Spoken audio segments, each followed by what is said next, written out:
So welcome everybody to the webinar on the July 2016 point in time count. This is Margot Ackerman from Homeward, and I also have Erica Schmalley here beside me. And we're going to talk about a little bit about the point in time count, what it is, why we do it.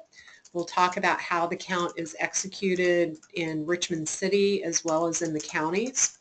Then we'll talk about the point-in-time survey and offer a timeline for shelters that use the Homeward Community Information System and a timeline for shelters, including domestic violence providers, that don't use the Homeward Community Information System. And if you just joined us, if you have any questions, you can raise your hand or you can put a message in the chat box.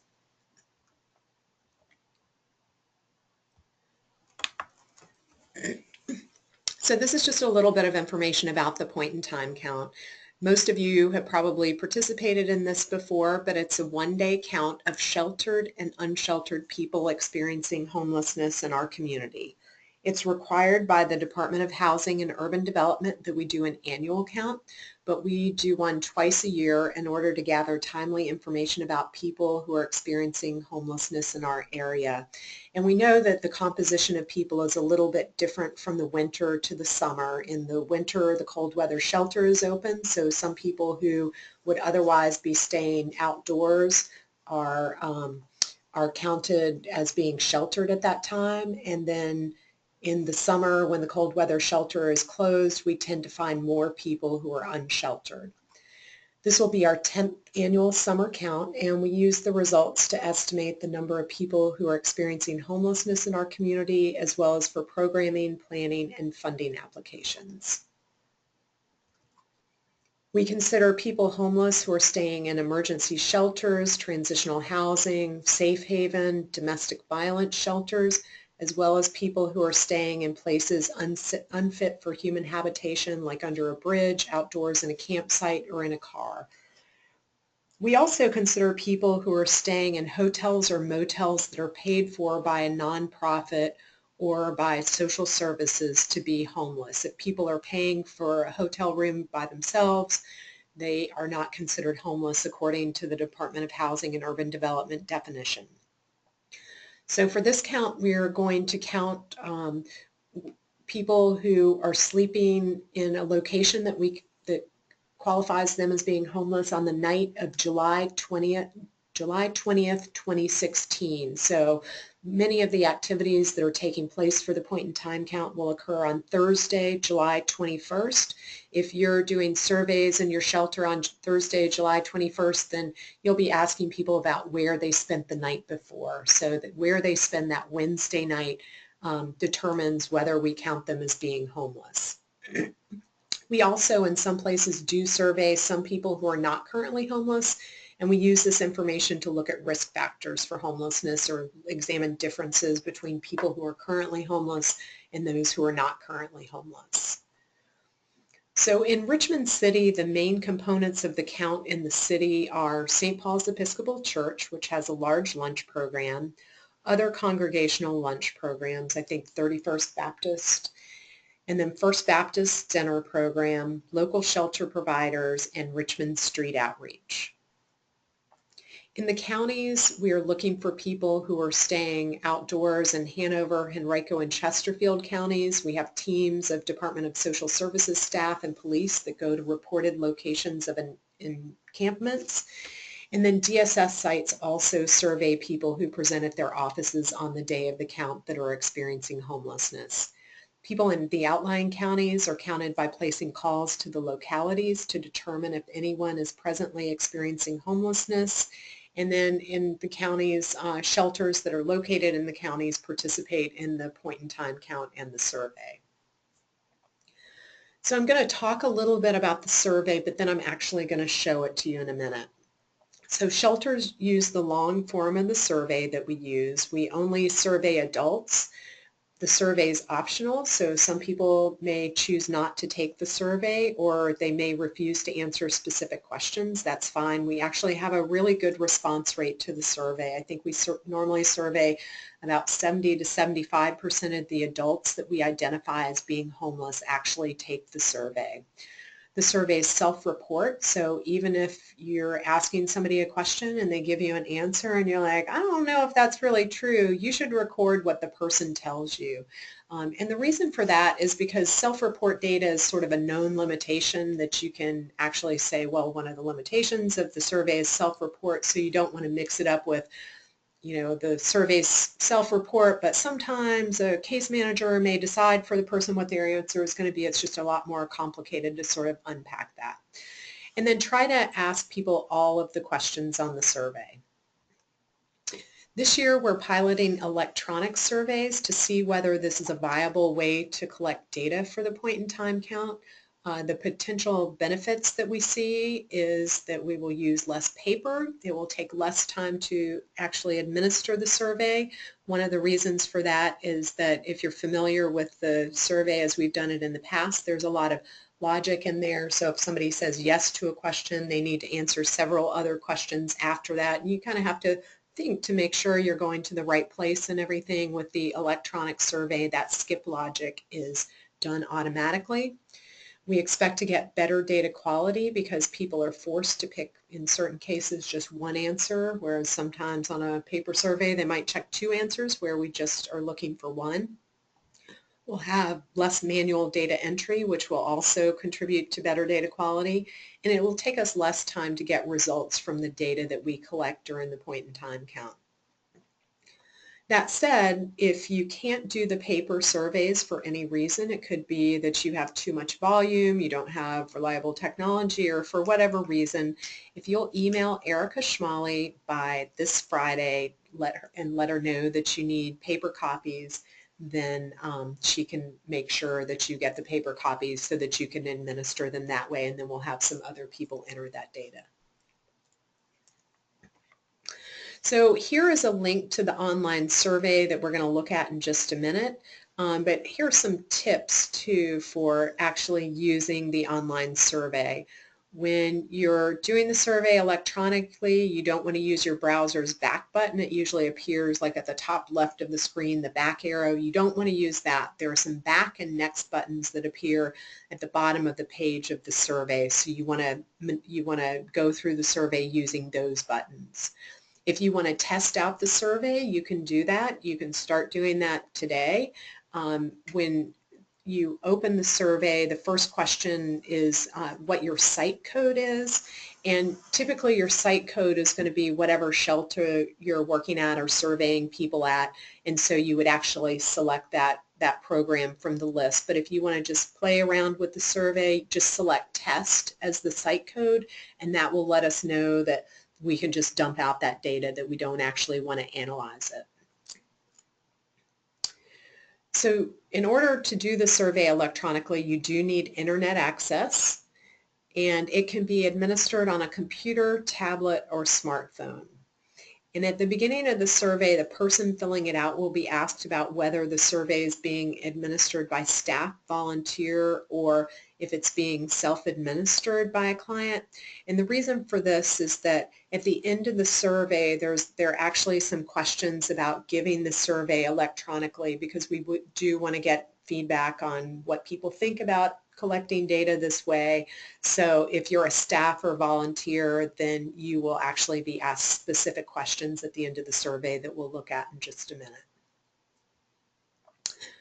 In the date fields on the electronic survey, you can type over the existing numbers to set the date. So for a friend's birthday, I would just click on the very first part of the date, and then I would just start typing, and you can see I've got 2 digits for the month 07, 2 digits for the date, and then the actual year in 4 digits. So here my friend's birthday is July 1st of 1969. On the survey, there aren't that many required fields. The site code and where the person will spend the night of the point in time, or where the person spent the night of the point in time count, are required. And of course, we want the site code so that we know where the survey came from, and where the person spends the night on the night of the point in time count is important because that helps us determine whether they actually meet the definition of homelessness. So if you run into any issues when you're testing the survey, you should let me know, and I've provided my email address here. You can also call me if you like, if you run into any problems. The survey is not completely done, but it will be finalized by next Monday, which is July 18th. So at that point, it will be set in stone. If you run a program where you have people that typically stay for a long period of time, say you know you aren't going to have any turnover between Monday and Thursday, if you wanted to go ahead and administer the survey on Monday to people, then you could do that. But you should only give the survey to people that are spending the night in your shelter July 20th. So here's a link to the online survey that I just put back in here, and I'm going to click on it so that I can show you what the online survey looks like. So here is the first page, and the survey appears on several different pages because when you add the logic of, if somebody says no to this question, they don't need to answer the following questions. It's set up so that each page, if you have to answer a question like that, you have to stop it there so that it can go to different places depending on whether you answer yes or no. So here for the site code, I'm just going to select test, which is the first option here, but I have a list here. You can see there are a lot of different places that might be administering the survey, so hopefully you see the name of your site in this list. We'll be going through and double checking everything, but if you note that yours isn't there, please feel free to let me know that. So I'm going to select test, and then I just click the next button. And then you can see these questions here look very similar to what we usually ask. So the first question, which is required, is where did you sleep on the night of Wednesday, July 20th? And so depending on whether people answer in the top part of these answers or in the lower part of these answers determines whether or not they actually meet the definition of homelessness. So I'm going to pick an answer like this. Let's say that the person is staying outdoors. We know that they're literally homeless. They meet the HUD definition. So I'll just select that option by clicking on it and then click the next button. And then the next page you see a question about when did you become homeless. This is one of those date fields. If you just click here, you basically want to try to get the client to identify a date, an approximate date of when they became homeless this time. So let's say that the person that I'm surveying became homeless in March of this year. So I'm just going to type in 03 for March.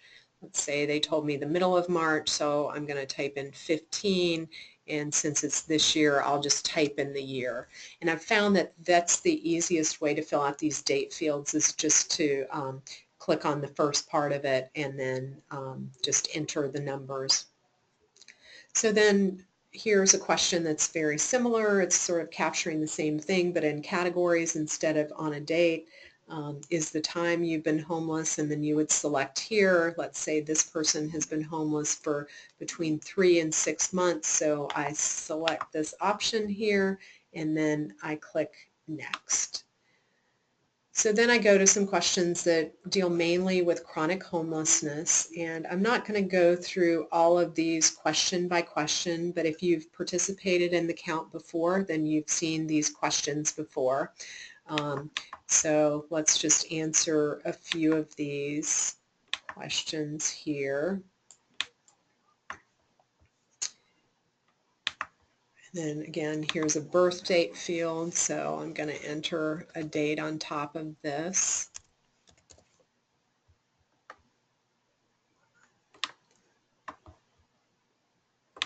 And then just answer a few of these questions here. You can actually skip some of these questions. So if a client did say that they didn't want to answer a question about their gender or something like that, you could just skip those questions without any problem. This question about where is the place you're currently staying located is really intended to find out whether people are in the city or in one of the surrounding counties. So you select an answer there. They could say other. Maybe they are actually staying in Powhatan or something like that, so you could enter that information here. And then you can select a race option. And there are some other questions here, some demographic questions that we normally ask people. And then here's an example of where you get some skip logic again. So this question about whether they have an alcohol or drug problem, a serious mental health problem, developmental disability, or chronic physical illness or other disability is intended to find out whether they have a disability. In order for it to be considered a disability from HUD, you would have to have one of these problems, and it's expected to be long-term. So here I'm going to say yes so that you can see those questions. And so what we get here is the question that really determines whether they meet the definition of having a disability. So in order for it to be considered a disability for HUD, they should their disability would limit their ability to get or keep a job or care for personal matters, take care of their children, or get around in the community. So I'm going to say yes here. And then we have some more specific questions about what type of disability they might have.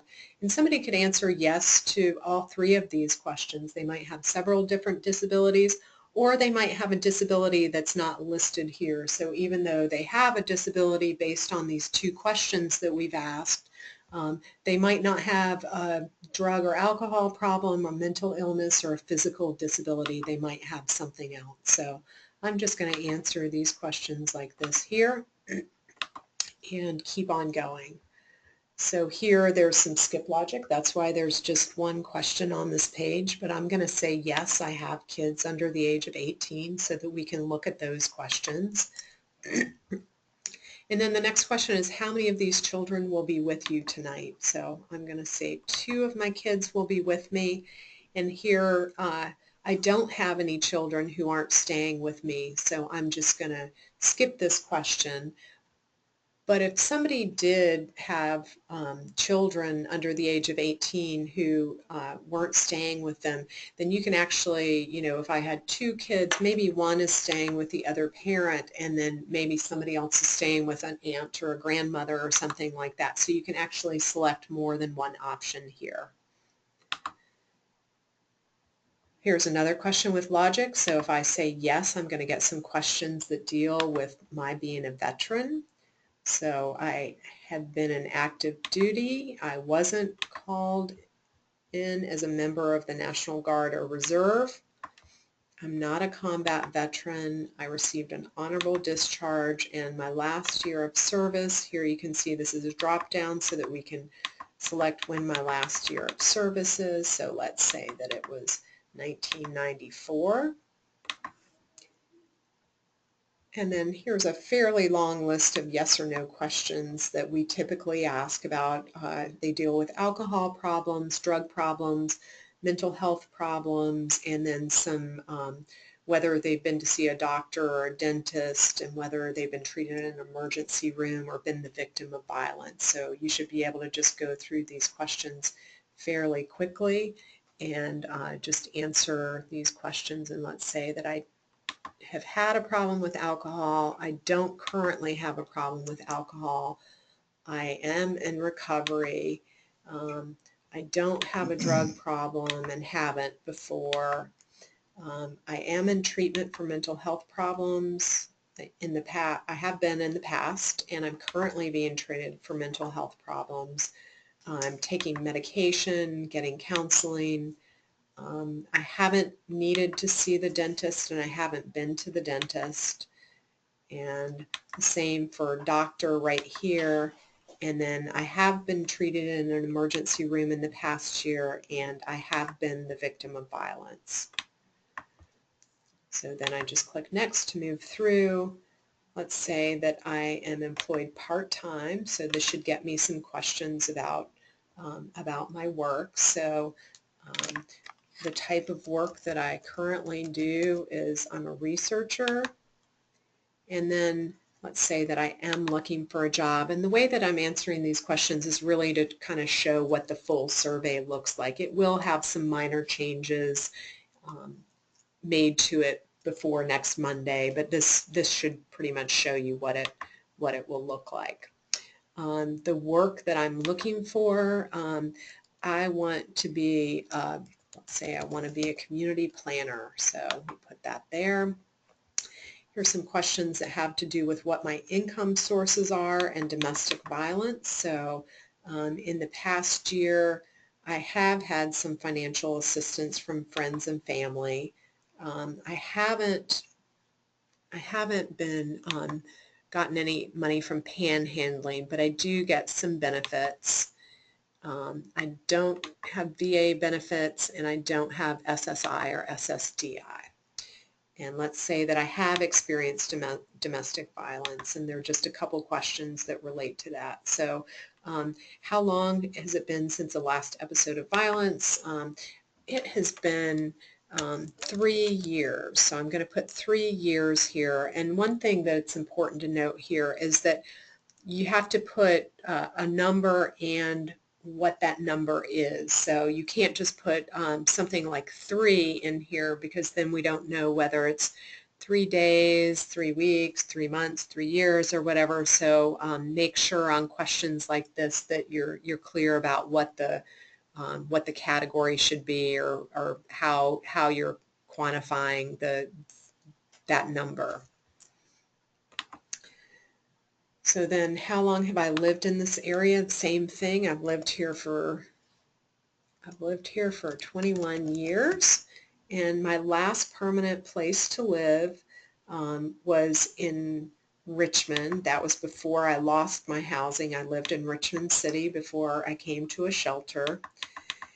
And then before I started staying in the shelter that I'm staying at right now, I was living with friends.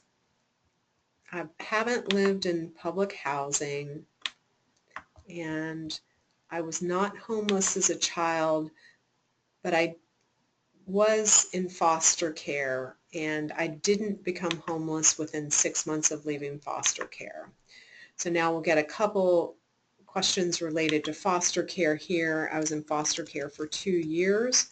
I left when I was 18, and I left because I aged out. I was ready to move on and be independent. I have been in both jail and prison, so I'm going to answer that question so that we can see what those options are. Let's say I've been there 3 to 5 times. I was there the last time for less than a month. And then here are some other questions related to my incarcerations. Was I living outdoors before I went to jail or prison the last time? No. I was not in a shelter before I went to jail or prison the last time. When I was released the last time, I became homeless, so I'll answer that yes. And I was living outdoors, not in shelter. I did have some drug convictions and felony convictions, and my felony convictions were for drug-related offenses. Have I ever lived in a property that was foreclosed on? I rented a place that was foreclosed on, so I will answer it that way. And then I have a few more questions about that. The foreclosure happened 2 years ago, so making sure you put the unit there of years. And after that, I lived with friends and family. And the events that led to the foreclosure was that the owner didn't pay mortgage.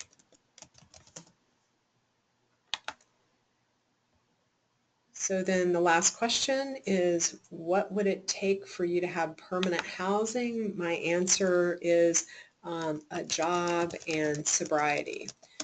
So then that basically completes the survey as it would be administered to clients. What you can see here are the questions that we want to ask people that are participating in the electronic version of the survey.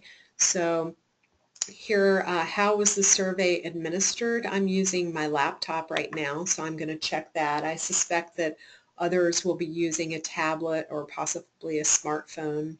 I have participated in the point in time count before. I haven't run into any problems with the electronic survey, and we really hope that you guys don't either, but if you do, we do want to be aware of it, because this really is just it's an experiment to see if this is a better way for us to do things. I thought the electronic survey was pretty easy to use. I didn't run into any problems with it. And in terms of the client interaction, this question is really looking at how you felt about administering the survey that way. I actually didn't feel very awkward when I was interviewing myself for the survey. So I'm going to say that it was convenient, but obviously we want to get your honest feedback on this. So, and that is it for the point in time survey. And we'll be sure to send out a copy of the bed count form. We'll also send out a link to a hard copy of the survey just as sort of backup. If you were to run into problems, you could do paper surveys, even if you're planning to do electronic surveys, but if your internet goes down, maybe you'll need to do paper surveys. And for those of you who know that you want to use paper surveys, just let Erica know in advance. I do know that there are some situations that make it really difficult for some people to do it this way. So if you're unable to, maybe you just have a whole bunch of people in your shelter or something like that and just not enough staff to do it or something, or maybe you don't have the technology, it's fine. This is really just a way of trying to do things a little bit differently. So does anybody have any questions? Okay. Okay, I don't see any questions right now, so I'll talk a little bit about the timeline. So the timeline is a little bit different for shelters that use the Homeward Community Information System and those that don't. For those of you that do use HCIS, Tanya will be sending out draft point-in-time reports on the 18th, which is Monday, I believe. Yeah. So on Monday, you should get a draft of the point-in-time report, which contains data pulled from HCIS. You'll have a little bit of time to make some corrections to the data and just sort of make sure that your data is up to date. At that point, you'll administer the survey to all adults in your projects. And of course, the types of projects that we're looking at are emergency shelter, transitional housing, and safe haven.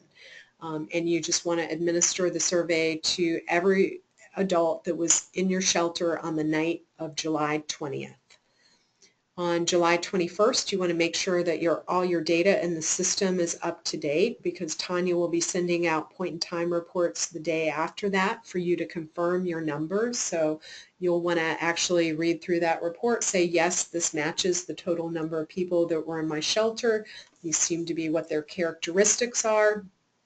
We break people down by a variety of demographics, so just kind of spot checking that information to make sure that it looks like the data is coming out correctly would be good. And then you'll have a little bit of time to work with Tanya to make sure all your data is correct. You know, if you have any problems, she'll be happy to help you fix those. And then if you did any hard copy surveys, then you would need to return them by July 29th. If you're doing all of your surveys electronically, then you can ignore that. You don't have to return hard copy surveys if you don't do them. And then for shelters that don't use HCIS, on July 22nd, you'll want to fill out the online bed count form. So in the past, we provided people with paper copies of the bed count form to fax back to us the day after the count. We just want you to do it electronically this time. And the bed count form includes some information about the number of beds you have in your shelter, what type of program it is, whether it's emergency, transitional, safe haven, if there are any specific groups of people that you serve. If you serve only single males, then you would have a chance to put that there. If you serve single males and females and households with children, then you would also have a place to record that there. And part of the reason for the bed count form is to make sure that we understand what our system capacity is. We submit these numbers to HUD every March or April or so.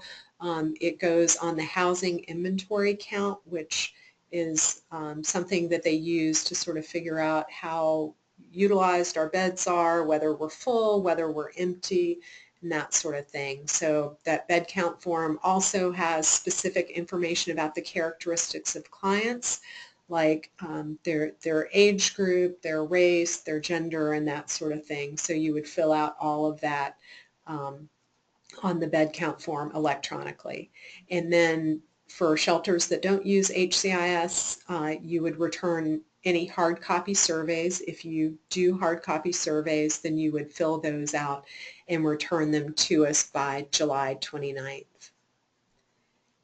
And I think that's... If you have any general questions about the point in time count, you can contact me, and here's my email address and my phone number.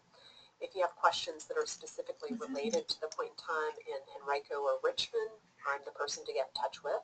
If you have questions about Chesterfield, then Erica Schmalley is the person to get in touch with, and her contact information is here. And I just want to thank you all for your help in conducting the point in time count. There's no way that we could survey as many. Well, everybody, that was a recorded message from an old slide, but we really do appreciate your participating in the point in time count. If you need anything specifically related to questions about the survey or any issues that you find, then Margot, I am the best person to talk to. If you need hard copies, then if you can let Erica Schmalley know by this Friday, that would be great, and she can coordinate and we can make sure that we get those surveys out to you. So I think that most of you, I'll unmute you if you can, but if you have any questions, if you want to type them in the chat box. I don't see any questions, and I also don't see any hands raised or anything like that, but I'm just kind of going through unmuting people to see if anybody has any questions that I can answer right now. Does anybody have any questions? Okay. Well, Erica, can you think of anything else that we should help you with? No. Okay. Well, I hope you guys have a great day. Thank you for joining us, and just let us know if you need anything. Thank you. Bye-bye.